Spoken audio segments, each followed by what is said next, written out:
Hey guys, welcome in to the Guilty as Charged podcast. This is our live recap for the Chargers Week 5 victory over the Cleveland Browns. What a freaking game. Can't wait to dive into this one with my guys, Tyler and Alex. Alex, I appreciate you taking the time to join us. I know the Rays are playing right now over the Red Sox, but how you doing today, man?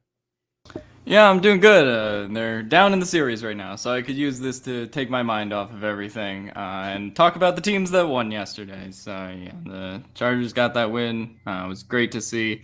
And the only thing that I really thought during the game was, man, Steven must be having a hell of a time there because it was, touchdown after touchdown going back and forth and sweaty heat. And Steven's a big guy, and I was just thinking his heart's probably not okay right now. But, they won the game in the end.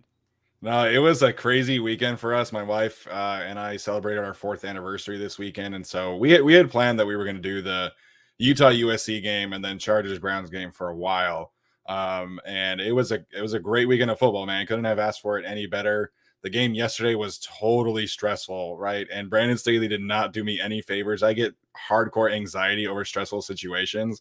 And so when he's going for it on 4th and 2 on the Chargers 29, I couldn't even watch, man. My head was down. I could not take my eyes off of the floor. So it was crazy.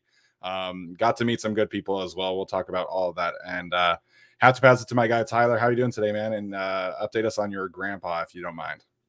Yeah, grandpa's slowly going. So that's kind of how that's been. But thank you, everybody, for saying all the nice things, reaching out on Twitter, direct message, on YouTube, whatever. I really appreciate it. Yeah, you had a good weekend. You had an anniversary.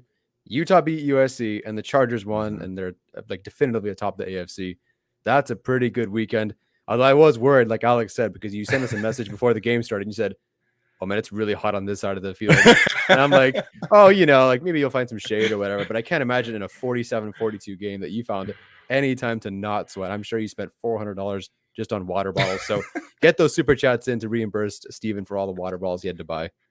I'm not even kidding you because I learned my lesson last time about the water situation. Yeah. I went before the game and I bought 8 bottles of water. So then I didn't have to go back up to the snack bar and buy more water bottles and pay the taxes each time. And I get back down to my seats and Brooke is like, "Why do you have this big bag?" And I'm like, "Oh, I bought 8 bottles of water." Jeez, I just imagine like the SoFi security people seeing Steven walk in with like a crate of Poland Spring. Just like, or something. So on the side that's closer towards the team store where I sat last time, where Tyler sits, the 231 section, that's shaded for most of the game, so it's not as bad. And in the 4th quarter, we started to get some shade as the sun began to set. But it is hotter on that side, man. And so if you're going to a game and you're sitting, obviously if you're sitting on the visiting side, you're getting sun the whole game. So prepare accordingly. But yeah, it was a great game. Could not have asked for more. And shout out to Sean Taylor for the super chat. Shout out to the Raiders fans from last Monday that said they had an easy win and we would get crushed. Yeah, so that worked out well. And apparently the Raiders have no fans. They have no fans. Bastards got sold out too. So see, with Chargers are not the only ones. Yeah, I mean, Raiders fans, whatever. I've soured on them. I'll just say that. I get what you guys mean now. The no fans thing isn't even the most of their problems because their coach is embroiled in a race scandal. That is true. Oh yeah, that is true.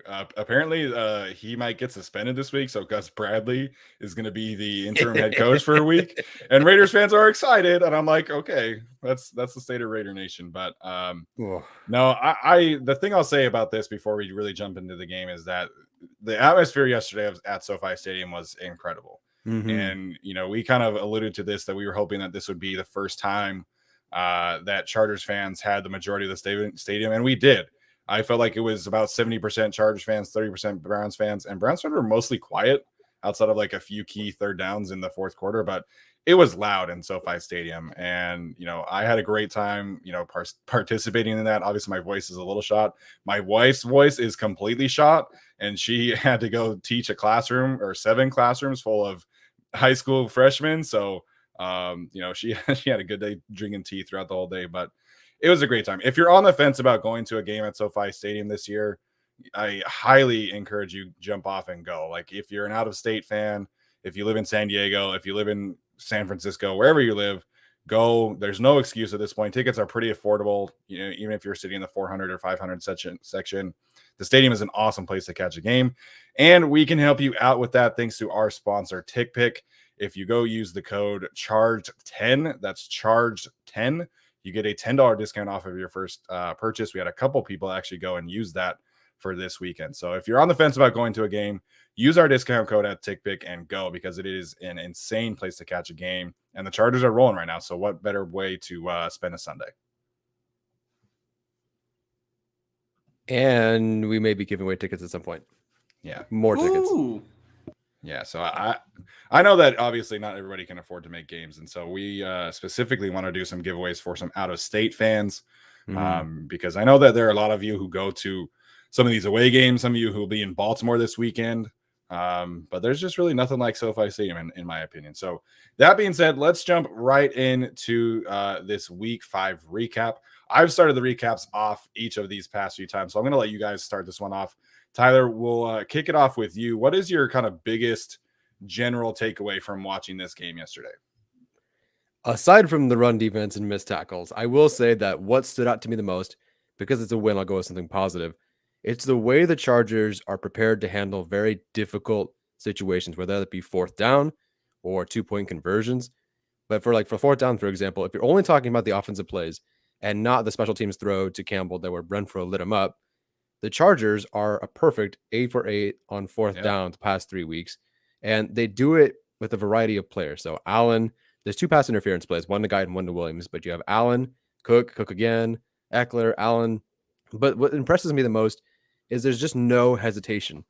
They have the 4th down call ready because they took, an extra step of preparation that week, and the defense just didn't, or they just weren't ready. I mean, look at that play against the Raiders. It's 4th down. What do? They trot out a play that they practiced. We had Slater at right tackle, Cook at left tackle, fake to run to the right, throw to Cook to the left. I mean, that's unbelievable. They just had that ready. They don't just want to go for on 4th down. They are prepared to win and succeed on 4th down, and obviously they are, because they're converting so well. They're one of the best 4th down teams right now. It's just a level of preparedness I've never seen before, and it's paying off. Right, I think it's preparedness, and it's also just repetition. Like, the more you're going for it on 4th down, the more that you're going to be used to and calm in that situation towards the end of the year, right? So I think it's also just a familiarity thing, changing over from, what the system was last year to what it is now. I think they're kind of excited to go for it on 4th down and just, see what it is every time. That's sort of what Mike Williams alluded to a little bit after the game. But yeah, my takeaway was just I'm happy that the Chargers can win this way. I did not really expect this game to be 47-42. I predicted 27-24. And I thought that generally the way that Staley defenses and the game had kind of been built out in these first 4 weeks, at least prior to this one, was just, hold the team kind of down and, just score enough points to beat them, right? Obviously, they've had some good offensive games, but they really weren't like going, back and forth with teams a little bit. It was sort of like they were either in control for a little bit, much like in the Raiders and Chiefs games, or they sort of take control in the second half versus Washington. So I think that being able to win in this way, I think, is also going to be really important when the playoffs come. And that's something that's going to need to happen if you play the Browns again and you have to go against Nick Chubb again. If you play the Chiefs and get into some kind of shootout with Mahomes or Josh Allen down the road, whatever it is in the playoffs, I think it's very important that they were able to put, 40 points on the board. You're not going to do that every week, but just the ability to do that and go drive for drive with another top tier, AFC offense. I think that is going to be really important down the road. We talked about Staley and the trust he has in Herbert and all that stuff. But I just did not expect them to win this kind of a game, especially when we were sitting at halftime and it was 27-13 and Nick Chubb was just running wild. I did not expect them to really jump back into this one and just assert themselves on offense and just be like, well, we know the run defense is going to be bad, but we're just going to have to outscore you. And so I thought it was really impressive they won that way. I don't want to see that every week. I would prefer you don't give up 42 points. But it was a nice change of pace just to show that they can do that for future situations this year. Yeah, to your point, I don't know if you guys saw that ESPN stat about the Browns' offensive output yesterday, Yes. but the Browns yesterday became the first team in NFL history to lose a game in which they scored over 40 points, had over 500 yards of offense, and 0 turnovers.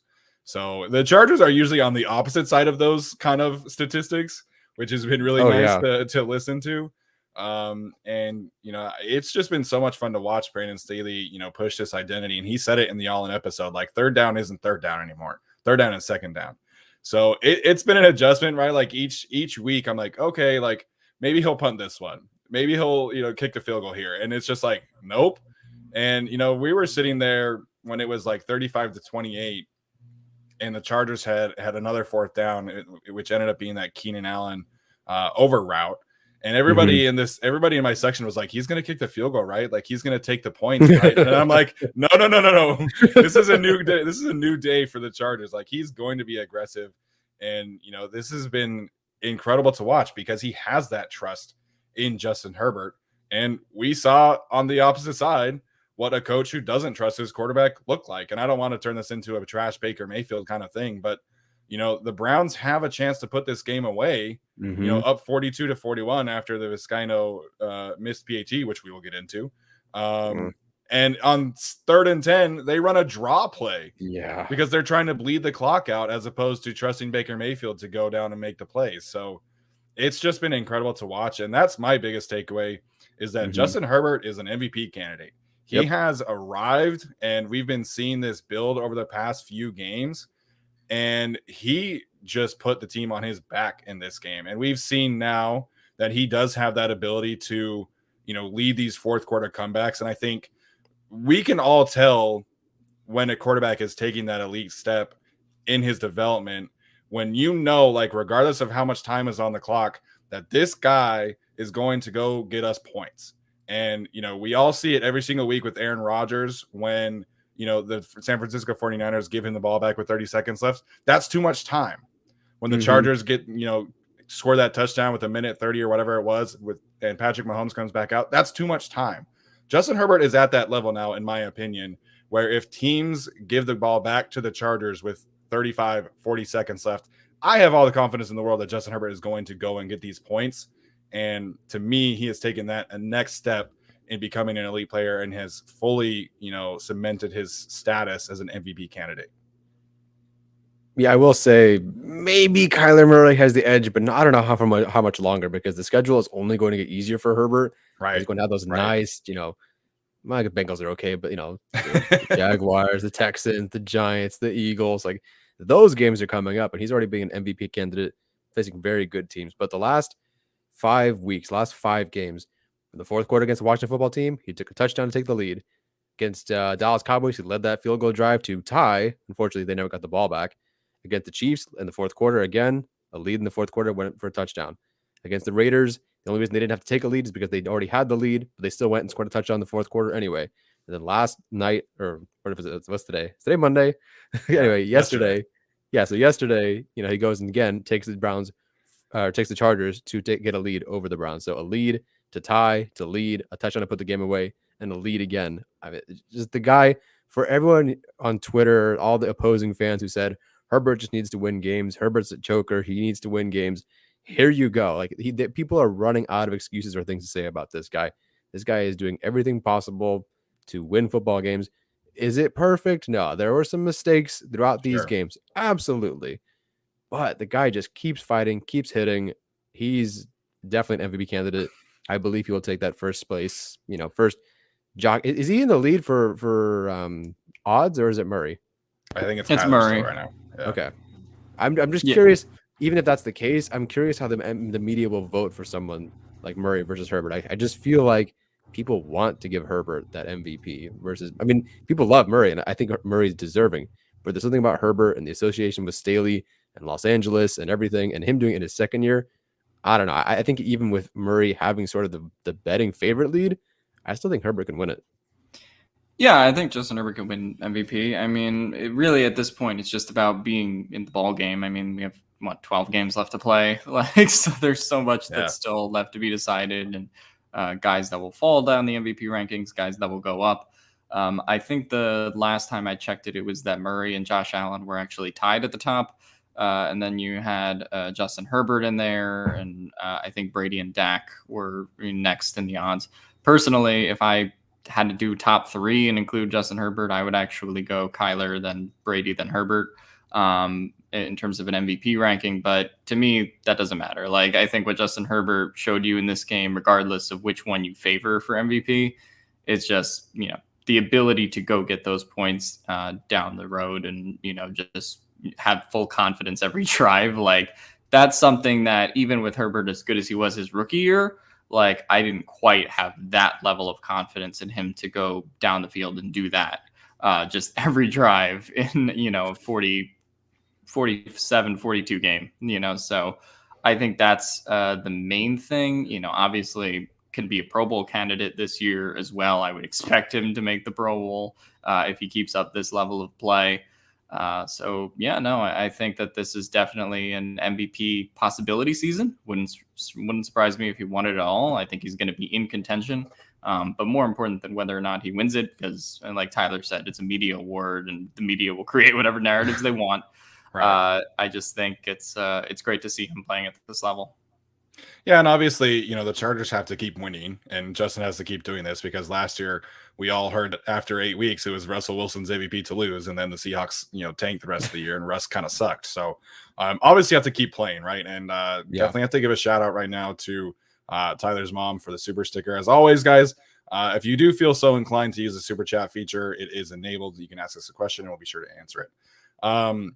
But it's just been so much fun to watch Justin Herbert, develop and keep proving these doubters wrong. And then I love after the game in the post game, like they're all in the locker room and he gets the game ball and he's like, not me, like I'm good, like I don't need this game ball. He's like, whatever.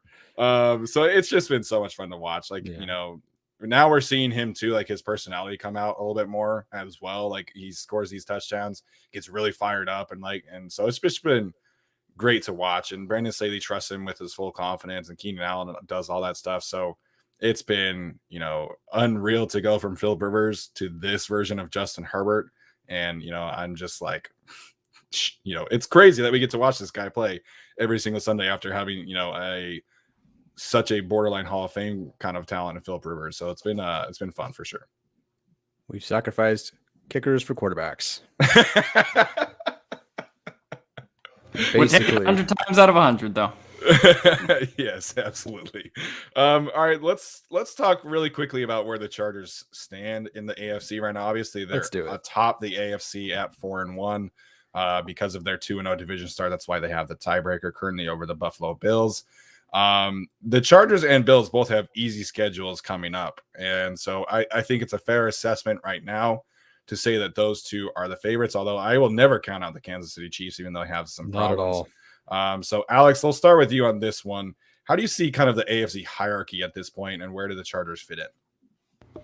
I think the Chargers are what their record says they are. I think they're a 4-1 team, up there with the Bills, up there with some of the other teams, the Ravens, who they'll get a chance to play this week. That's a huge game. Yeah. I think you can make the argument it's even bigger than the Browns game to some extent, just because it's on the road.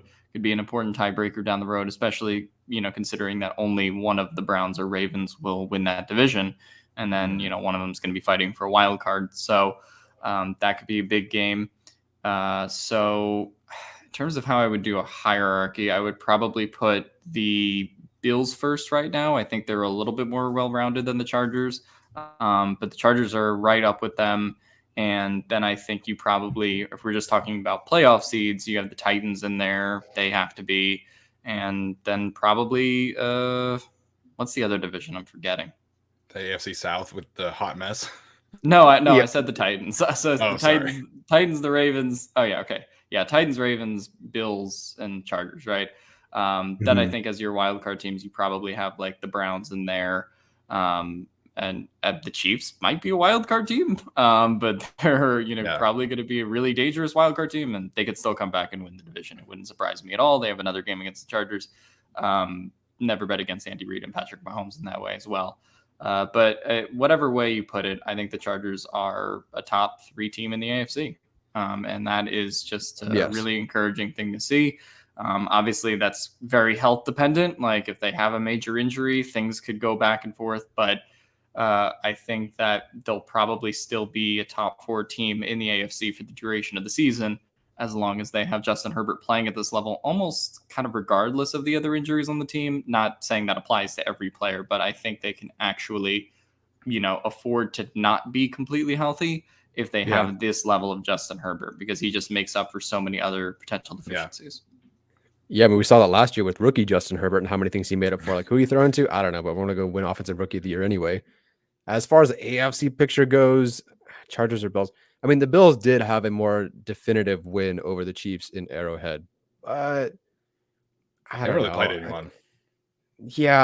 I think the Chargers have just gone through. I mean, okay, so the Washington football team, which apparently isn't as good as we thought it was, but they were supposed to go through the ringer with that team and they won. Cowboys, they really should have won that game. But the Chiefs in Arrowhead, that's one of your AFC favorites, if not the AFC favorite, beat them in Arrowhead. Then you have the Raiders, who at the time it was like whoever wins gets first place in the AFC, and they knocked off that team. And the Raiders are no longer good, but whatever. And then of course they had to beat the Browns, who was the other AFC favorite outside of the Bills, and they knocked them down. So I just think the Chargers have gone up against more, and however they've won, they have won. And within the context of the season, I think they've all been very impressive. So I have Chargers number 1. That's where they sit, and that's where I'd have them. I think they've earned it. But the Bills as like a 1B isn't too bad. Like I think the Bills certainly deserve to be in that conversation as a true contender. And then I just don't know what to really make of the Ravens. Obviously, we'll figure it out next week. They have the impressive win over the Chiefs, and then they lose to the Raiders, and they give me the upset pick or whatever. So I don't really know what to expect of them, but we'll find out next week for sure. It's so funny that I'm looking at the standings, and the Bengals are the wild card team and not the Browns, and the Broncos and Raiders are in the wild card, but not the Chiefs. It's just, and the Steelers are out of it. The Colts are out of it. It's just such a really weird AFC picture. The Titans are just the complete functional team of that division. So sure. So as it really stands right now, I think the Browns and the Chiefs will get into it. I don't know how long the Bengals can hold on, especially because they got hit by COVID recently. So they're having a couple of players put on the COVID list now. I don't know if that's going to get worse. Who was that? Sorry. The Bengals. So Carmen is out. P. Ryan is out. I think a couple other players maybe. Oh, wow. But for a team that, kind of needs to be healthy to be good, losing some players and COVID, I don't know how bad it's going to get. That's not good for the team. So, but at the end of the day, I think the Chargers are the number 1 team in the AFC. I'll say that the Browns and Chiefs get back into it, but the Bengals making the playoffs as the 7th seed comes at the expense of the Raiders. I mean, the Bengals are solid, as Arjun points out in the chat. I think they're definitely better than what I thought they would be, and credit to them. Yes. I made a lot of fun of them because of how they handled the offensive line, and the offensive line has played well for them so far. We'll see if it continues, but I think it is an interesting team. We'll see if that pans out, but they still have to play the rest of the division. I don't think they played a division game yet, or they played the Steelers. I'm sorry. So they did beat the Steelers, but it is like, to me, the Bills and the Chargers are 1A, 1B. I think based off of who they've played, I think we have to put the Chargers at number 1 because the Bills haven't really played anybody outside of the Chiefs. They lost to the Steelers. I mean, they crushed Jacoby Brissett and the Dolphins, like whoop-dee. I think what's tough for the Chargers when it relates to the Bills, I don't see a world in which the Bills are not the number 1 seed. Like, their division is bad. They have an easy schedule. And so this is very much like a 2018 situation where the Chargers could be the best team in the conference, but because of, an easy schedule for Buffalo, they could be, kind of looking up at a potential playoff game in Buffalo, potentially playing the Chiefs in the wild card round. Like, it's going to be a tough thing for the Chargers to keep an eye on, just because I think the Bills, they could win 15 games. They could win 14 games, and I wouldn't be too surprised. Cool. My dog is going at it right now, so I'm just muting myself. All right. So anything else, guys, about the AFC or kind of, general thoughts about the Chargers overall? I would just say, like, I sort of need to see it to really put the Chargers over the Bills, and that's tough because, the Bills don't play anybody, so, like, Sure. it's not like they'll have too many tests coming up, but, like, the Bills are coming off of an AFC Championship game, and I had to eat shit on Josh Allen, so, I mean, I can't really, like, go against them too hard, and I feel like they, even though they haven't played anybody super impressive, they still do have that offense that just can put 40 points on anybody, much like the Chargers do as well. But I sort of need to see the Chargers knock off the Bills for them to truly be number one, unless the Bills go into some kind of slump. Sure, and I do think the Bills are a better team overall, like better roster. Like that defense is nasty, and unlike the Chargers, they don't really have a kink. Like the Bills are good at every level. They stop the run, they play the pass very well. They get turnovers. So the Chargers, I think, are a little bit better than some of their defensive statistics would say. But the Bills' defense is very, very good at every single level. The offense is great, loaded with weapons. The king of the anti-vaxxer train, Cole Beasley, has done like nothing for them, and it just hasn't really mattered. So they need to feed my guy Zach Moss, though. Feed my guy Zach. Let him eat a little bit. All right, let's jump into this game specific. I think the first thing that we have to talk about is, unfortunately, the injury to Ode Abuji. Did confirm Brandon Staley that he did have a torn ACL. Michael Schofield did come in the game, and I thought he played pretty well given the circumstances. Had a couple really nice blocks in the run game. Have not watched the L22 yet, of course, but Tyler, we'll start with you. How do you feel about the right guard situation now that we know that Ode is out for the season? Not great. I'm okay. So I'm basically waiting for your breakdown of the offensive line. I'm not going to go watch the offensive line. I'm just waiting for yours. But I feel better considering things looked okay and everything looks serviceable. I think we all understand who Michael Schofield is. So it's not like a random guy coming in and it's like, I don't know how he's going to perform. We kind of know what we're going to get from Schofield, which is serviceable, which is fine for your backup right guard. That's fine. I am obviously worried about the position moving forward. An ACL tear is not great for anyone. I don't think it's obviously very good for linemen, especially this late in the game. I don't know how long it takes for a lineman to recover from an injury like that. But now it's just another unfortunate thing the Chargers have to think about moving forward. My biggest concern is what do they do at right tackle or right guard? So let's say Norton goes down. Are they going to kick out Filer to right tackle and then put Hymas at left guard? Is that kind of still the plan? Because Schofield is kind of going to be that left guard. What happens if I assume they'll activate Hymas moving forward? Yeah. But if they don't, like, what is the plan there? Is it Pipkins' time at right tackle? That's more concerning to me. Is what is the plan if Norton goes down? And hopefully Bulaga comes back soon to be able to answer that question. But that's more concerning for me. I feel okay about right guard, but I'm worried about that next injury potentially at right tackle. Yeah, it's definitely concerning. I think Abuji was playing really, really well, for who he is and for being a journeyman, offensive lineman, they were getting some very good value out of him.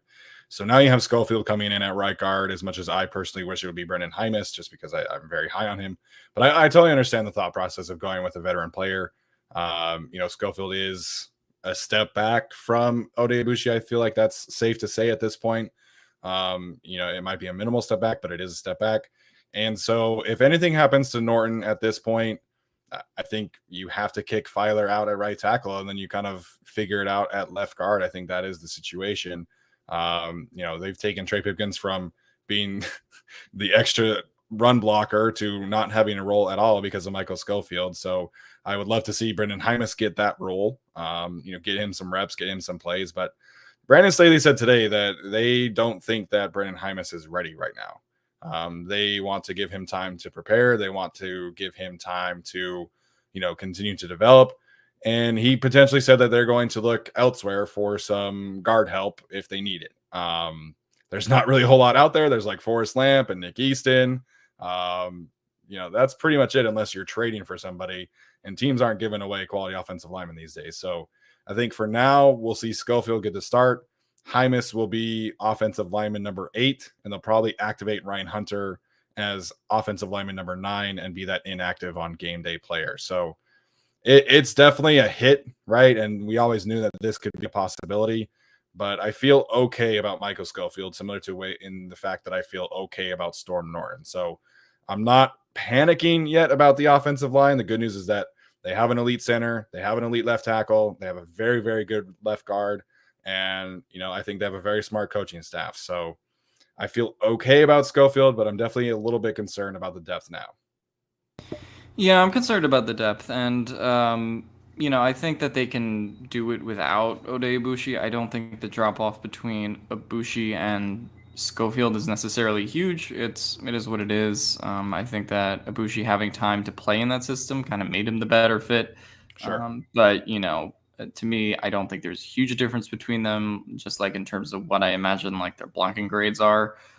Now, the big concern for this in terms of the question marks is Brian Bulaga, right? Like if Brian Bulaga is coming back in place of Storm Norton, like in the long term, I feel less concerned about it because then I think that you can you don't really have to help out Brian Bulaga as much, but you really have Schofield having to help out Storm Norton himself. I mean, at least going forward. And there's no real way around that. That's just kind of what they'll have to do now. Going forward, the Browns are probably the worst that they'll have to deal with in terms of like opposing pass rush. They won't have like another huge matchup with that for probably another, at least 3-4 weeks. Steelers. Yeah, till the Steelers when it comes to like big edge rushers and that guys that can just overpower you and overpower your line. But yeah, it's a tough loss, definitely, just because of the consistency of all 5 of those guys having played really since the Dallas game all together. And now they're, having another change, unfortunately, like with when Bulaga went down in the first game. So I think it's kind of a wait and see thing. I don't think it's, the end of the world, kind of like Steven said, but because they're already down Bulaga and we don't think he's really going to come back soon, and they really are another offensive line injury away from kind of being in the shitter. So hopefully pray for the left side of the offensive line and Lindsley that they stay healthy. But as of now, I think they can at least get through this current portion of their schedule with Schofield and Norton as it's operating. Yeah, and I don't know, like it's an attrition position, as Brandon Staley says, or a position group, if you want to say. But I feel okay about Schofield in the short term. And like Alex said, if Brian Bulaga comes back, then we obviously feel better about it. But we don't know if he comes back or anything. Daniel, to your point about Drew Tranquil, do not really have an update from him. Brandon Staley didn't mention him. Nobody really asked about him. Maybe he thinks Tranquil's kind of okay at this point. I don't know. I hope we get an update from Brandon Staley on Wednesday, because that one, losing Drew Tranquil, would be a catastrophe for this team. All right, let's talk about the wide receiver position for this Chargers team, because I know we don't want to talk about this, but I think we're having a changing of the guard right now with Mike Williams becoming the wide receiver 1 on this team. Played fantastic yesterday. Alex and I pointed out on our preview episode, we were really interested in seeing how that would go after having only 1 catch against the Raiders, and he balled out, man. Like, he is so good. He is great off of the line of scrimmage. He's great in space. We saw him do a little bit more contested catches in this game, but obviously didn't really come down with any. So Mike Williams is on pace for over 100 catches, over 1,600 yards, and 20 touchdowns. Obviously, I don't think that's going to be the case, but man, is he playing great right now. Yeah, I mean, he's really playing fantastic beyond all of our expectations. He is the wide receiver 1. Give him $50 million. I don't care, whatever he asks for.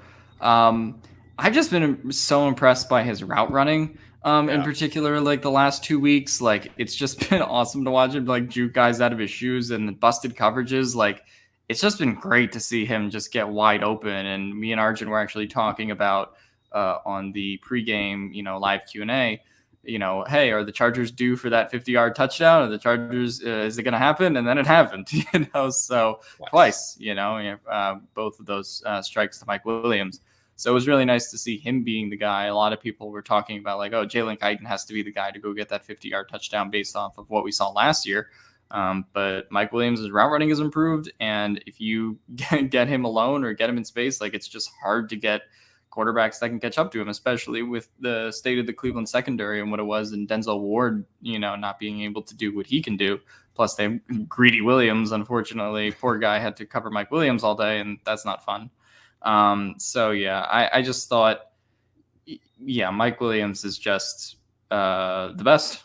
I think that he's really elevating as a receiver. It's just nice to see this. It's so overdue, and I'm just happy his usage is better, and he's not just jump ball Mike anymore.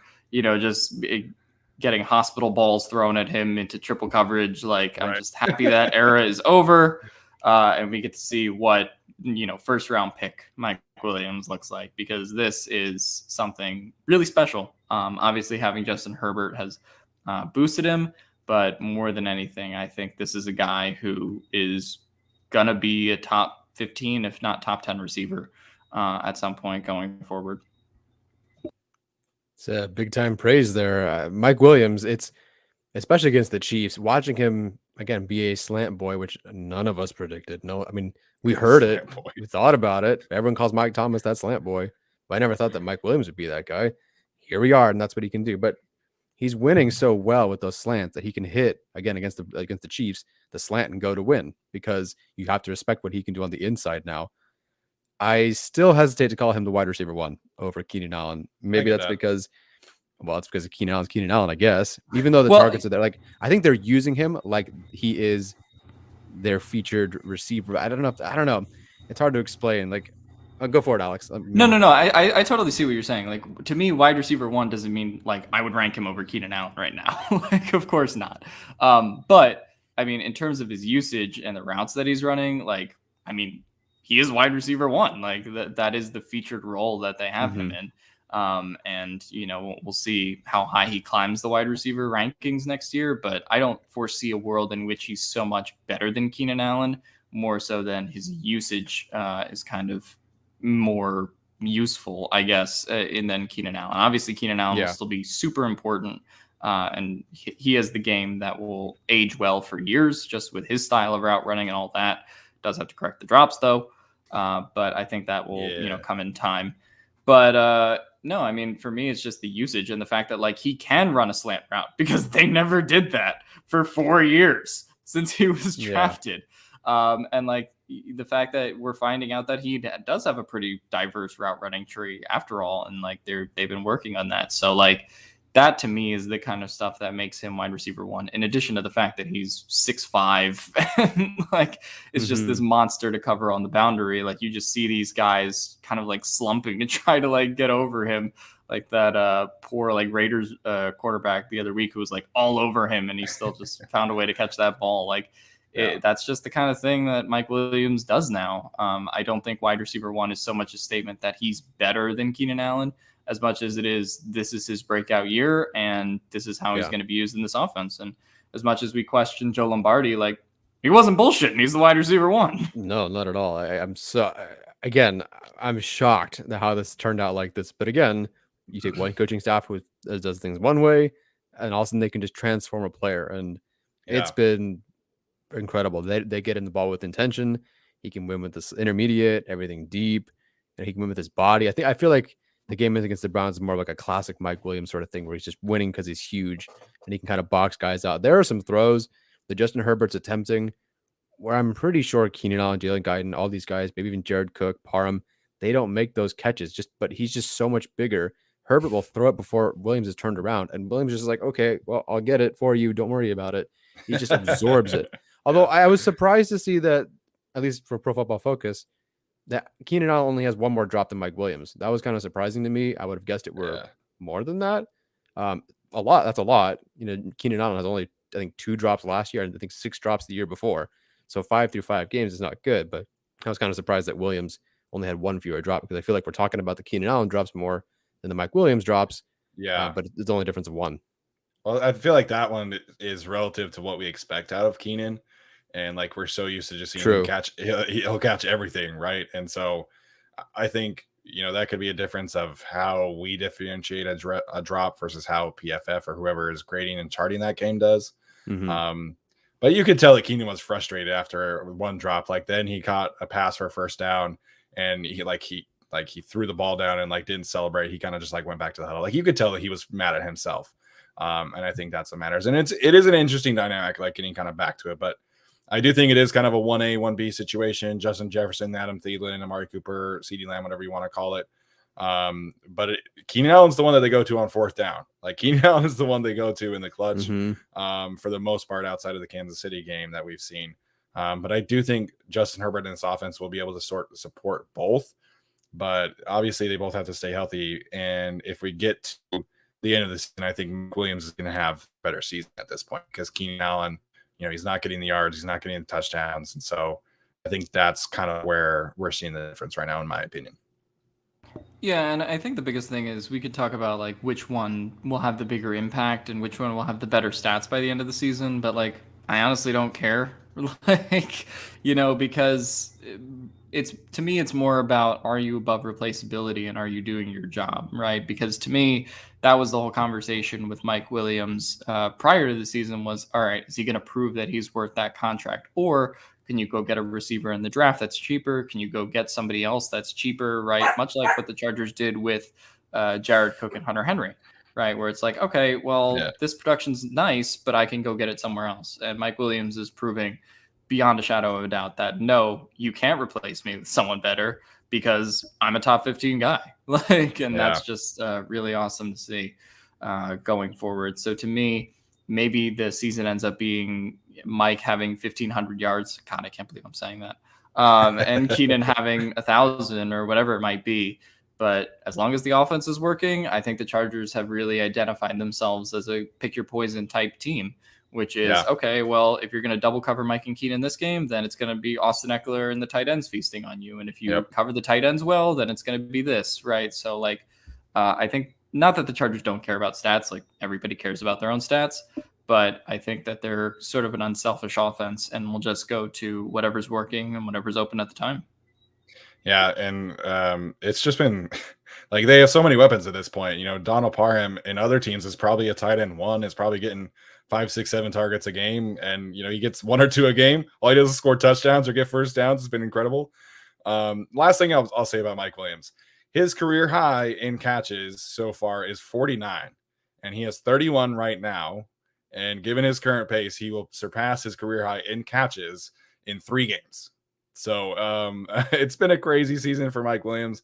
Cannot be more happy to see it come to fruition because we were hard on him, right? Especially in training camp, we were not really seeing things that we liked, and he has proved us wrong, and that's definitely something to celebrate.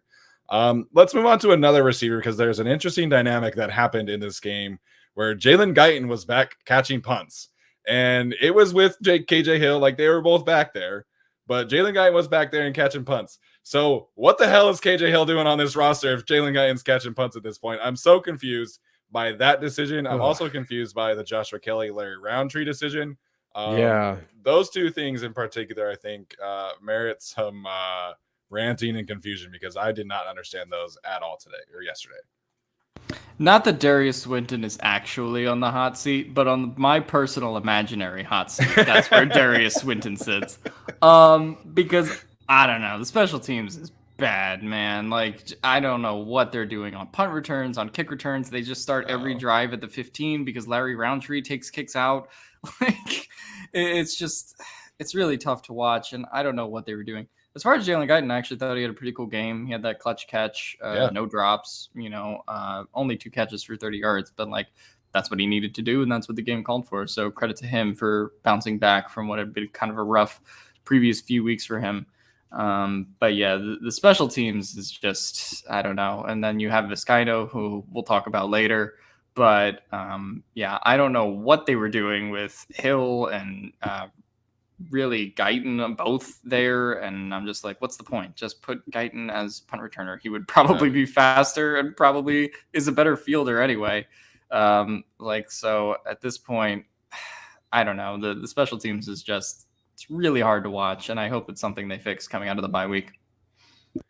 I love that KJ Hill finally lets the ball go over his head and bounce in the end zone. And his reward for that was having Jalen Guyton go out with him on the next punt return. It's like, good job. You did your job. Okay, let's get Guyton out there. Let's do it. Yeah. I don't understand what was going on. I don't know if they're trying to set up some sort of trick thing or like, hey, Go get the punt returner. Oops, it's the other one. I don't know. It was so strange because they were trying to work out that mid game. And then Larry Roundtree, who averaged, I think, 15 yards of return on 4 returns or whatever it was, which is awful. Then they have Nasir Adderley go out there for, I think, 1 kick return. So it's like they were sorting out their special teams mid-game, which is like, what was training camp? Like, what are we doing here? You should have just signed Cordarrelle Patterson because, I mean, that guy is one of the best kick returners in the history of the NFL, and he was great last year. I don't know what his role is currently, but should have just signed him. Instead, it's Larry Roundtree, who, if you want him to be a kick returner because you think he can reach a top speed better, catch the ball, wind up and go, that's fine. But he ain't running that fast. Like, watching him on the returns, it's kind of like, oh, here I go, tackled at the 15. Like, that's the best you got. Like, I'd rather have a little bit more speed out there or something. It's a very strange, like, I don't know if it is a Swinton thing or a Staley thing. If it is a Swinton thing and Staley has no say in that regard, that's strange. I trust the team knows what they're doing because Staley seems to predict games in advance. But it's such a strange situation. I don't know what's going on between, the Hill thing not working, and then now Guyton's in. Then Roundtree's not a good kick returner, but sometimes we're going to put in Adderley, and then Vizcaino can't hit a extra point in a stadium indoors to save his life. It's just a strange sequence of things. It's just not working right now. They need to change something up. Probably happens at the bye, I'm guessing. Yeah, and I was just gonna say, like, I don't know what their special teams DVOA is. It's probably pretty low, but just kind of going into this, it's not that bad right now because it hasn't costed them a game yet. But going back to that Vizcaino missed PAT, if the Browns get the ball back and run the clock out, like we're talking about that, and it's probably leading the show today, right? Mm-hmm. So, in addition to bad Chargers run defense, which didn't lead the show, but we're gonna talk about it at some point. But yeah, no, so that's just my thing with the special teams miscues is it doesn't feel that bad because they haven't lost a game on it yet, but they probably will if things don't get better down the road. Yeah, so they're 31st in special teams DVOA. Who's worse? The Falcons, which is crazy because they have Patterson and he's doing well. It definitely, like, the punt returner thing is weird to me because, like, you're taking a blocker off of the field because whoever caught the pass obviously was catching it. The other person who's not catching the pass is not blocking. They're just kind of like chilling. So I don't really understand it. And you could tell that Nasir Adderley was frustrated with the kickoff returning situation because he went out twice. He returned 1, broke like 7 tackles to gain 14 yards. It was fun. It was a great 14 yards. Then the second one, Larry Roundtree kind of like cut him off. And you could tell that Adderley was like, this is my ball. Like, I need to return this. So I don't understand, like, what the situation there is. Like, pick one. I don't care who it is. Just pick one. Because you're taking a blocker off of the field and you have 4 guys. You have 3 of the 4 guys who cannot break a tackle to save their lives. So just pick one. Like, I don't care who it is at this point. I mean, I prefer it to be Jalen Guyton, and then you can get an actual receiver as the wide receiver 5. But just pick one. It's just weird to me. And like, we heard from several of the beat writers that was like, the special teams emphasis from Darius Swinton is unlike anything that they've ever seen from other NFL coaching staffs. That sounds great. We're not seeing it put into practice right now. They're 31st in special teams DVA, which it sucks because that's an upgrade over last year. But, like, we need to see this be up in the 25 range, like, minimum. So, I don't know. Like, the Vizcaino thing, they're going to be patient with. I guess we can get into that right now. But as it pertains to the returners, go sign someone. You're getting nothing. You are getting, it'd be better to just take the touchbacks at this point. So, just go mix it up. I don't really care what you do, but just go mix it up. If you want to be patient with Vizcaino, I get it. That's fine. He's young, whatever. But fix the return game, please. Darius Swinton is Darius Stewart until further notice for me. So that's how I'm branding him until he fixes special teams. No. But no. Well, I guess we can get into Vizcaino now. But yeah, go for it. My thing was, I mean, look, the Kansas City thing, you missed 2 PATs in the wind. It is what it is. Sure. But yeah, this game, no, it's not acceptable. Like, you just can't miss 2 PATs like he did. And I think this is a super important game for him at Baltimore, because if he misses a field goal, misses PATs, they're going into the bye and they can make a change, like just flat out. And thanks for Ty Long for looking his name up on Twitter today and ratioing me. But I mean, he was kind of giving that talk to Vizcaino and being like, hey, I think they lip synced it and was like, don't throw away your opportunity. And, if Vizcaino has another game like that, it could be the end of him as a Charger. So to me, it's just like, we need to see more from him. And, I saw a lot of people talking about like going for 2, like on every possession and stuff like that. But it's like, we shouldn't have to fucking do that. We should just have a guy that is capable of putting a point through the upright. Like, it really frustrates me that this team every single year has to really just swerve themselves around and like figure out how they're going to deal with bad special teams. But it's just like, here's the key to that. You could have good special teams instead. Like you don't really have to you don't have to live like this. This is how I feel about the Chargers special teams. And it's like we've figured out the offensive linemen. Like, we have good offensive linemen now. Like, do the same thing with the special teams. Like, it shouldn't be this hard. And hype trains always are crazy in the offseason. I don't blame reporters for talking about Darius Swinton like, he's Vince Lombardi or something. But it's just tough to, see what the product is now and be like, well, we're not any better than we were last year. 32nd to 31st isn't an upgrade to me. Like, the only thing that's better is that we're 4-1 and not 1-4. That was because so many other things were wrong with the team last year in addition to special teams. So I think special teams is just kind of not getting the brunt of the reaction right now because they're 4-1, but it's just like, it needs to be better. And if not, they're going to lose some games in the second half and lose some ground to whatever it is, the Chiefs in the division or the Bills in the first seed race. And then we're going to be looking stupid.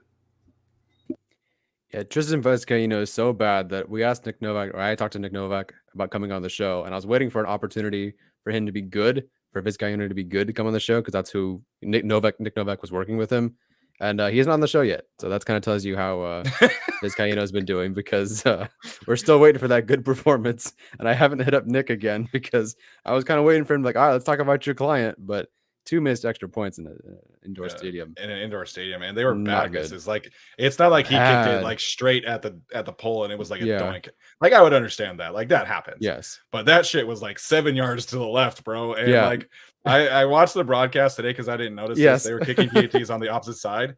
And the second one that he missed to tie the game at 42, the ball was level. It was horizontal and went like this to the other side. Like, how does that happen to you? So I understand they're going to be patient with him. I'm seeing people in the chat suggest Michael Badgley. Like, God, no, like, absolutely not. We'll see what happens, I guess. But Brandon Staley was basically like, he's a rookie. Like, we got to be patient. And I get that. But it's PATs, man. It's an indoor stadium. Like, we got to be better. So really quickly, had a couple of super chats that I wanted to get to. Matthew Henriksen, a.k.a. Get Some Sports, sent us some super chat sticker. Shout out to Matt. Great guy. Got to meet up with him again yesterday. And then where was the other one? NV Talent, who also always supports the show. Shout out to him.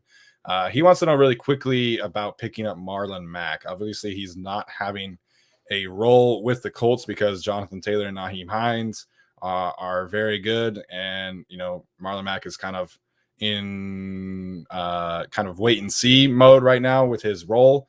He's available for trade. So really quickly, what do you guys think about trading for Marlon Mack? Can he do punt returns and kick returns? If so, sign me up. Here's a first round pick. How does he get extra points? or if he could hit extra points. Now, if you're asking me if they could train for Naheem Hines, I'll sign up for that because I know 100%. That he does return. Did you guys see his quote about that the other day? I don't care if I die. He was like, I'm ready to die back there. I just want to return it and help my team win. It was awesome. I'm not into the idea of trading capital for a running back. I think they could probably find the equivalent of that in their running back room. Just give Larry Roundtree more touches or Joshua Kelly more touches if you want. I'm not into the idea of trading for running backs, I should say.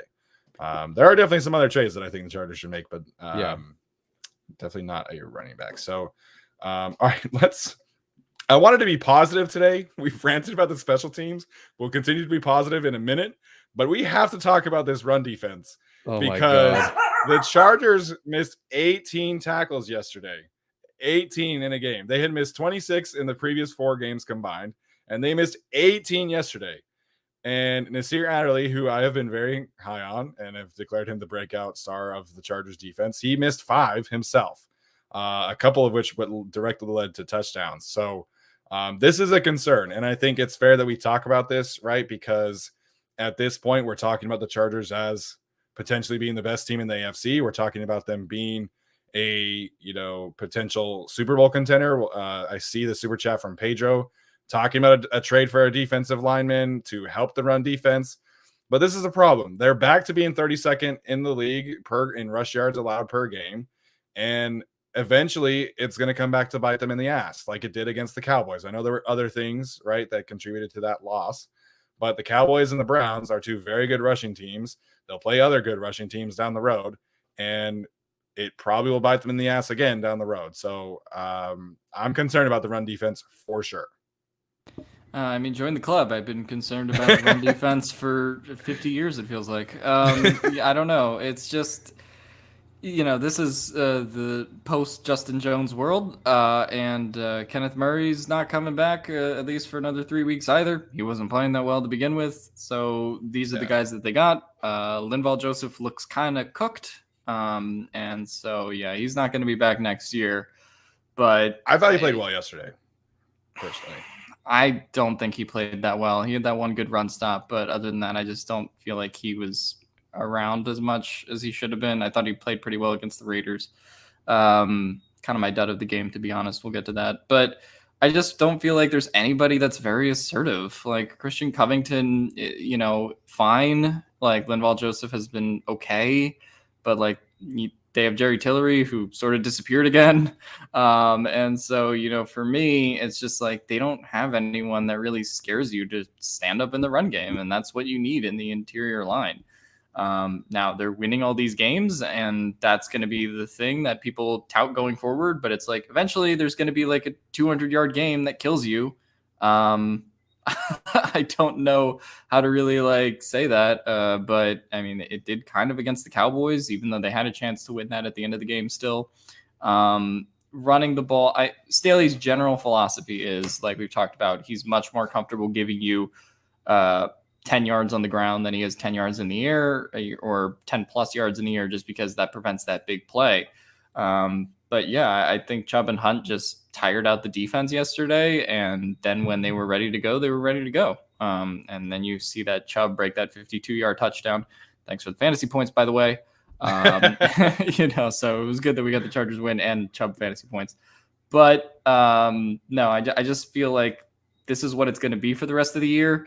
It's bad, and it's not going to help, and it's not going to change until they get new personnel. Like people were talking about at halftime, oh, what's the adjustment we make in the run game? I'm like, the adjustment you make in the run game is get different players. To be brutally honest, like this run group doesn't have it right now.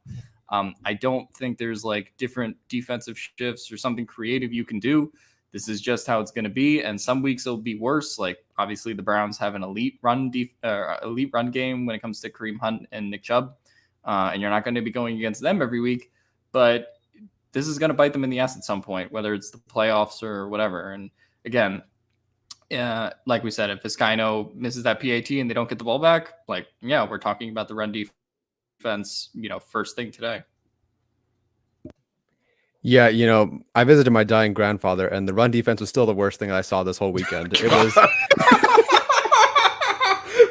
Sorry, you gotta make humor when you can. Anyway, would you be surprised to know that Lindvall Joseph has a higher pass rush productivity and win rate than Jerry Tillery right now? Oh shit! Yeah, so no, I wouldn't be, because that's what I would expect. Anyway, yeah, that was pretty bad. And again, we just talked about the AFC playoff picture. Who are they playing? The Browns, the Ravens, the Titans. Thank God the Chiefs only have Clyde Edwards-Helaire, sort of. But it's gonna be rough. Like if they want to win in the AFC, look, they could outscore these teams. That's fine. But right. Come on, you got to be able to stop the run a little bit, because that was dreadful. 18 missed tackles that's really bad. Like, that's the thing, is that there were opportunities for this to be significantly better. And, Derwin had a couple chances in the hole. Tranquil had a couple chances. Kaiser White had some chances. Nasir Adderley had some chances. They're reading the play well. It's just that Nick Chubb and Kareem Hunt were breaking all these tackles. Like, 18 tackles in a game is crazy. And so I thought that some of them had some good moments. Like, there was that play that Tranquil had in the red zone where he shot through the gap and he tackled Chubb for a loss. And there was a play when Derwin had a tackle for loss, and Nasir Adderley had a tackle for loss. So there were moments. It's just like consistently putting it together. And what I thought we would see potentially is, putting, Forrest Merrill out there and having the 4 defensive tackles, the 2 edge rushers, like we saw a little bit against the Raiders. We didn't really see that whole lot. Forrest Merrill played some more. He was my X factor for last week. You didn't really see much of him. I'll wait to confirm on the all 22 for that one. But Alex is right. Like, they need better personnel. And I'm generally not one to, advocate for these trades and whatnot, but go call Miami, man. They have 3 defensive tackles that are in the top 10 in defensive run stats among defensive tackles. Go get Christian Wilkins. Go do whatever. Obviously, the good news is that it hasn't cost them multiple games, only cost the 1. See, there were other factors, like I said, but this run defense is going to be a playoff issue. And I understand, like, we're trying to be positive vibes today. And I saw the person criticize us for overanalyzing the Chargers right now, but the mindset has changed. Like, we're not talking about this team as like, transitioning to a new era. Like, we're talking about them as contenders right now because of how they have played. What's up, Alex? John Gruden has resigned as Raiders head coach. Holy shit!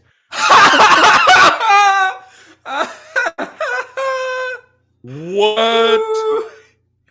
Ooh. Oh my gosh! So Herbert what emails do they have on him? Urban Meyer, you want to come next, buddy? That's got to be way worse than just the one that we heard about. Oh no, he must have something. It must be really bad, and I'm very excited to hear what it is. Oh my gosh! Oh, we get to play Gus Bradley Lamar. We get to, and I guarantee you, because their defense I think is a little bit better. Bradley is going to convince them to be their next head coach. That's happening. Well, because they won't be able to afford to pay anyone better. Because they're going to still be paying John Gruden his guaranteed $100 million contract. Oh, wow. Man. Jack Del Rio was better. I mean, he was. Yes. Yeah, he was. They were good. That was their last season. Wow. Oh, wow. I can't wait to talk to my dad about this one. Oh. God. Anyway, so who cares about the Chargers? Let's talk about this a little bit more. Come on. Yeah. Okay. Wow. Okay. Let's transition to this. We're gonna do studs and duds in a minute here, but first, Alex has an ad from one of our new sponsors. If he's ready for it. So we compose myself into the John. Sorry, I really put you on the spot here. I'm sorry. Alex, is Urban Meyer a Gruden grinder? Urban Meyer is gonna be the biggest Gruden grinder left. I mean, he has to carry the torch. He had the quote today about running for 250 yards and passing for 250 yards every game, and I almost vomited in my mouth. But anyway, our sponsor is ExpressVPN, and the good folks at ExpressVPN would like you to watch John Gruden's final game in beautiful all 22. And so they would like you to see that, but unfortunately in America, they don't have all 22 yet. And so you can't see all the angles of John Gruden cringing and grimacing as he knows he's in his final hours on the sideline. But the solution to this is that you can use a VPN and get that NFL International Game Pass. And that's where our friends at ExpressVPN come in. So you can go to expressvpn.com/guilty and watch the fall of the Las Vegas Raiders in every camera angle you want and live games internationally. So get that VPN, go to expressvpn.com/guilty. Well done, sir. Well done. Put you on the spot, and you came up with a great ad on the fly. All right, let's talk about some of these studs and duds, and then we'll wrap it up with some questions.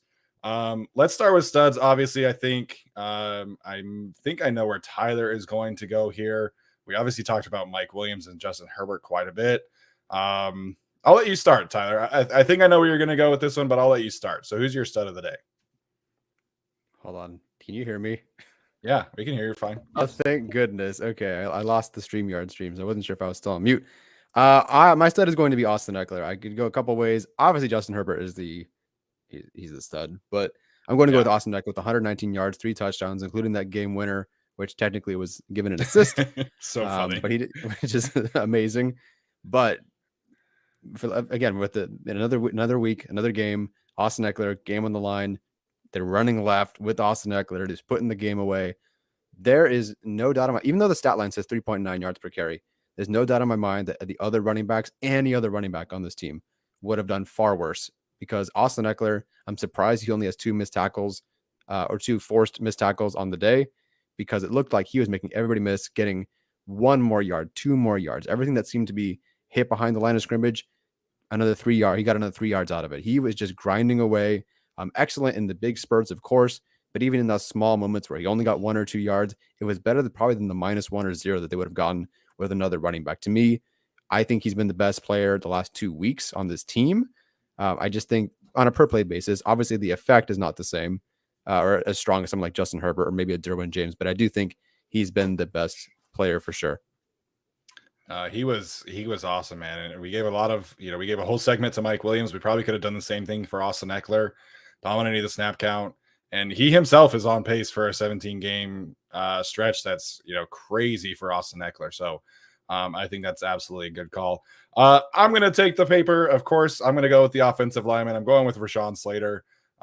He is so good. And I know technically PFF has him for 2 sacks. I think those are questionable at best. I think he played fantastic. And the balls on this man to tell his running backs, I don't need help on Myles freaking Garrett. I'm going to take him one-on-one and be on an island. He's just so good. And the fact that the Chargers have, a franchise quarterback and a franchise left tackle, both on rookie contracts, it's truly amazing. And Rashawn Slater, he just wins in so many different ways, right? Like I was talking with Mike Cuomo today on Twitter. Like, he can jump set, he can quick set, he can take a deep set, he can win with his hands, he can win with his anchor, he can recover with the best of them. So the Chargers have an elite left tackle. I don't care who thinks otherwise. I think you're wrong. So Rashawn Slater, my stud of the day. Yeah, I think my stud of the day, kind of obvious, but it's got to be Mike Williams. I don't think there's, anyone else to pick for stud. I just talked romantically about him before we got a Gruden bomb.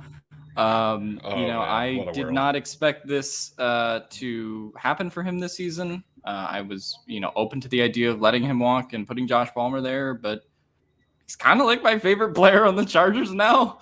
It sounds weird to say that, but I really just like how the guy has pretty much improved at everything, and that they're using him in this way. And we sort of like had this gem that we never knew we had. So I got to give it to Mike Williams. Obviously, what did he finish with? 165 yards, 8 receptions, 2 touchdowns. Have yourself a day. Yeah, absolutely. Take a victory lap, sir. All right, let's talk about some duds, and then we'll check some of these questions in a second. So if you have any specific questions that you haven't asked already, go ahead and ask them, and please use the super chat if you do feel so inclined. My wife has texted me that she is watching, so hi, thanks for watching. All right, let's talk about some duds of the day. I think Alex, you already mentioned who your dud is going to be, so have at it with Lindvall Joseph. Well, it feels, I don't feel like it's right anymore to limit it to just Lindvall Joseph. I think the entire interior defensive line deserves a dud of the day. Because they just need to be more assertive. And look, Chubb and Hunt are going to do that. Like, I get that. But I think that there's a way. I don't think there's a way that you're going to make this run defense good, but it has to be better than 32nd. And like, to me, that indicates somewhat of a point of attack problem, a little bit of an effort problem. Like, to me, that's really what's going on if you're 32nd in the league with the kind of personnel they have. Obviously, it's not very good, but I just think it has to be better. And we saw it be a little bit better against Vegas. Like, and again, Vegas is different because, their interior line is not so great right now, and Josh Jacobs was hurt in that game. But I just want to see a higher level of guys getting in the backfield and making run stops and not missing tackles. And if you're doing that, then it's problematic. So to me, I think Lindvall Joseph has definitely declined, but Jerry Tillery kind of comes in and out of games. Some weeks he's on fire. Some weeks he's, completely gone from on a milk carton. And Christian Covington, sometimes is there, sometimes isn't. I just feel like they don't really have a consistent guy in the middle right now who is going to show up every game. And they've sort of lacked that for a while. They had it last year with Lindvall Joseph, but they sort of got the bad years of Brandon Mebane. And it's come time to really have some presence in the middle, whether that's spending a first round pick on it or signing a free agent or making a trade. They just need more assertiveness there, especially because their edge play is so good, right? You have Joey Bosa and you have Kyler Fackrell and you have Nwosu, right? But they just need a guy who's going to be able to make plays in the middle. Yeah, night and day. Sorry. I was going to say it's a night and day difference between last week. I guess the Raiders just aren't a good rushing team because we thought they were finally turning the corner, like, okay, here we go. And they did play well, but then, just the complete reversal of what happened against the Raiders. My dud, if not for an interior defensive lineman, I was tempted to say Joey Bosa, but I do feel like the scheme of the offense and just generally what they were doing limited what he could do. Like the numbers aren't good for Joey Bosa, but you see the triple teams, you see the screens, you see things going away from him. So I'm not going to put that too much on him, although you'd like to see more against backup tackles. So I'm going to go with Asante Samuel Jr. for giving up the most yards of the corners, kind of by far. The only corner to give up a touchdown that game, missing 2 tackles. He was semi-bench, sort of like halfway through the game and into the second half. He only played 14 snaps in coverage. I'm not quite sure why they decided. Like, I thought that maybe Tavon Campbell and Alohi Gilman and Chris Harris Jr. were rotating. So maybe that was just like a rotation sort of thing when Chris Harris Jr. came back. But I was surprised that it's coming at the expense of Asante Samuel Jr. But then was it because they're trying to rotate like that or because of poor play? But like, why would you yank Asante Samuel Jr. that quickly? I don't know. But it just wasn't good. And honestly, if I'm watching that like college tape, I'm kind of giving Asante Samuel Jr. some props for being close. Like he's almost timed it perfectly. Yeah. You've seen plenty of really good pass breakups that he's had making that play. He was just half a second behind. So you do see the positives there. It just this happened to be a game where he just wasn't big enough, just wasn't fast enough. And, gave up some, again, 2 missed tackles, 60 something yards, that 1 touchdown. So I'm not worried about him at all, but it's a dud game. Yeah, I think we have to be fair. And, I was reminded on Twitter today of Brandon Staley's quote where win or lose, we're going to tell the truth. And I think that's been kind of our motto here as well. And, he was really close on that one potential pass breakup on Higgins. Higgins turned it into like a 40-yard gain. So he was close. And I think to that point is Nasir Adderley. And, we've got to be fair with him too, because I had been very high on him previously. 5 missed tackles in a game is really unacceptable, especially when you're on an island like this. And to his credit, he had a couple of really good plays in the run game, particularly earlier in the half. He had a really good coverage grade. And again, I'll confirm that with all 22. But 5 missed tackles from your last line of defense. And it wasn't just that he was missing. Like the one missed tackle that he had on David Njoku is like he tried to put his shoulder into Njoku's shoulder. And it's like, I appreciate the mentality that you're just going to come lay the wood. But Njoku's like 150 pounds heavier than you, my guy. So like we've got to figure out how to get Nasir Adderley to wrap up a little bit more at this point, because he is being so physical and it bit him in the ass today. Last thing on John Gruden, because I was talking about it. Apparently, Adam Schefter was just on the halftime show and said that it was a trail of emails with anti-gay, racial slurs, misogynistic, and words against Roger Goodell. So my wife put trail in all caps. So I'm assuming that Adam Schefter was, kind of emphasizing that. And wow. As Daniel points out, now you have Carl Nassib on the team. So of course, rough day for the Raiders. Make that work. Oh, that's awful. I mean, to be fair, I think it might be a good thing in the long term, but that's not a good. That's not great. No. There's no place in the NFL for that. There's no, of course, not at all. Obviously, I wish that we would have figured this out sooner, right? Like this was from 10 years ago. Like I wish we would have found out about this person that was, a fixture on our televisions for 15 years and no kidding, got a head coaching job, and it turns out he's just a piece of shit. So better late than never, I guess. But this is just, it's unacceptable. Like, you can't have people like this being in the NFL. And, as much good as he did for the University of Utah, this goes for Urban Meyer too. Like, Urban Meyer needs to get the hell out of the NFL right now, in my opinion. Oh man, I'm gonna be smoking that Urban Meyer pack soon too. Oh, I'm just gonna be right on everything. When does Dan Snyder get fired? Oh my god, honestly. All right, let's get Anyway, I already kind of forgot about it, but whatever. All right, let's get to some of these questions, you guys. We'll wrap it up in like 10-15 minutes. And don't get it twisted. I know we've been kind of negative today about the run defense and the special teams, but at the end of the day, we were all talking about this team being contenders. So still good vibes, but like I said earlier, we've got to be fair with this and talk about it as objectively as possible. Couple questions about Michael Davis in the chat. What did you guys think of Michael Davis's day against the Browns yesterday? I honestly haven't seen some stats. Did he allow a lot of yards? Yeah, I only saw the Asante Samuel and Chris Harris stats, so I hadn't seen his. But I thought he played pretty well. Obviously, he sort of kind of held Odell in check. I mean, there wasn't really a lot of that going on most of the game. They had him on Anthony Schwartz, I think, at a couple points, like when they tried to go for that big third down conversion. But, I think Michael Davis really played as well as he's played all year, and he's kind of kept that level of play up. What was the face for, Tyler? Oh, I'm on the wrong part of Pro Football Focus. Arjun will shame me. I'm sorry. I got something else. So just keep talking. I'll figure it out. Okay. I thought Michael Davis played well. It's funny to watch him because like so many defensive backs will like make a good play on the ball, or like a receiver will drop the pass, right? And then like immediately see them stand up and they're always like, oh no, like no way. Michael Davis now is like that will happen, and he'll just like look for flags first, and then he'll do his little Vato thing. But it's just like, it cracks me up because every time he'll like stand up and it's like looking for the flags, and then it's like, dude, just celebrate. Like, who cares? Go for it. Yeah. He's given up, or against the Browns, he gave up 2 catches on 5 targets for 19 yards, no touchdowns, passer rating of 51.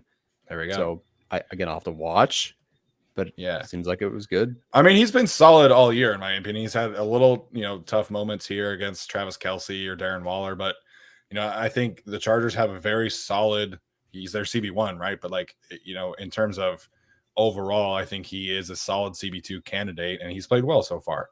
I think we're kind of waiting to see some of the playmaking that we saw last year, although he did have the 2 fumble recoveries.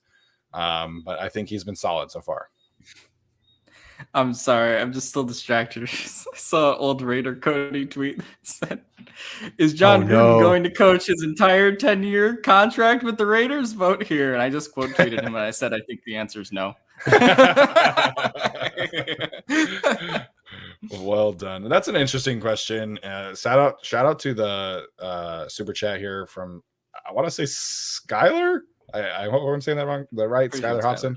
Would putting another linebacker on the field help the run defense? So we haven't really seen Staley use multiple linebackers, meaning 3. We've only seen the 2 inside linebackers. This isn't the 4-3 defense. The 3-4 is the base. I think at the end of the day, Derwin James is kind of a pseudo linebacker when he is used in the box. So I think, to me, if you're not getting better personnel, I think you've got to go into these games against better rushing teams and frankly put 4 defensive tackles out there. You put Merrill and Lindvall Joseph in the A gaps, the B gaps, and you put, Jerry Tillery and Christian Covington, kind of in the 4 gaps. So I think that's kind of a short-term way of mitigating some issues, is just getting more bodies at the line of scrimmage. And, I think until Brandon Staley can get kind of the personnel that he's comfortable with, like, just get more bodies up there, man. And you got to make some kind of adjustments from the 2 high shell, and certainly players have to play better, right? Because the scheme is not designed to miss 18 tackles. But I think if you just get some more bodies in there, and I think they'll be better. What's up, Alex? I just think the idea of the scheme isn't designed to miss 18 tackles. What scheme is? Gus Bradley's. Gus Bradley. Maybe Gus Bradley's. New Raiders head coach Gus Bradley? Oh, yes, I got it that right. way. I got Skyler right. Very cool. You can't fire me. I quit. You can't fire me. I quit. You guys watch those Rankin Bass, whatever ones? I know, Kevin. I know what you're quoting. I do not know, but I thought it was a funny original line from Kevin, but very funny nonetheless. Let's see. Man, this really just nosedove our focus here, man. That is just I know. these Raiders coaches getting fired. Yeah. Man. So Brett wants to know about trade candidates potentially going for Cordero Patterson, Christian Wilkins, I mentioned earlier, Justin Tucker. I can't imagine the Ravens are giving Justin Tucker away. I appreciate the sentiment. Maybe there's a different kicker out there, but what are some potential trade candidates that you guys, off the top of your head, could potentially hope the Chargers do? Where's Tyler Shelvin at? The Bengals, I think. The Bengals, right? Man, they have Shelvin and DJ Reader. Like they're set in the middle, man. Whenever we did mock drafts, for those who weren't here with us, we were just always penciled in Tyler Shelvin as the DT that we would draft. And draft DT. So I think that's just funny. But no, I think realistically the options are returner or probably returner, or if they want to get like some depth at linebacker, like those are probably the two most possible options, just because I don't think there's any team who's just going to give you defensive and offensive linemen. Like Steven said, at this time, like everybody's dealing with their own injuries on defensive and offensive lines, just because those positions are so grueling to play. Cordero Patterson, I guess, could be interesting, but like he's the only good player on the Falcons. Like they have him and Kyle Pitts and Ridley. That's it. That's all they have. So like I don't know. I don't feel like they're gonna trade him. He's probably, I mean, they might if they really are in a deep rebuild and just want to like sell everything. But I still think he's a value to that team at this season. So I think the most likely options are they go maybe after like a Jamal Agnew. Someone mentioned that in the chat. If the Jags really start to nosedive, not that you can nosedive too harder than 0-5 and Urban Meyer, but I think that's probably the most likely option, is some kind of kick returner, power return specialist type dude. Yeah, I think if they're willing to have Jalen Guyton return punts, like I think that gives them some options and potentially upgrading that wide receiver 3 or 4 or 5, or however you want to deem it. Some people have mentioned Brandon Cooks to the Chargers. I can't see that working. He still is under contract next year, so I think that would limit, how much they can give Mike Williams, Derwin James kind of situation. So that's a little dicey for me. Just off the top of my head, though, James Washington asked for a trade from the Steelers back in training camp, and does not really have a role in Pittsburgh. And he's somebody that I think could be very interesting in this offense. Brings a different kind of speed to the team. So I think James Washington could be a potential low-key target for the Chargers. That would make a lot of sense in my opinion. Swap him out for KJ Hill. You've got, a more dynamic offense, more explosive offense. And I don't know if he returns kicks or anything like that. But again, if they're willing to have Jalen Guyton return punts, then I think James Washington is an interesting target. Oh, did my thing just go out? Yeah. Awkward. We hear you though. Hello. Great content, guys. Don't send racist email. Oh my gosh, John Gruden, man, what a piece of shit. Sign Odell, make him wide receiver 3, and let him return punts. I mean, Odell's not gonna go to a place that's gonna make him wide receiver 3. Cleveland is already fundamentally misusing him. Why does he want to come here to be fundamentally misused? He's one of the greatest wide receiver talents we've ever seen, and they're just treating him like shit. So I don't think he's going to come here and do that.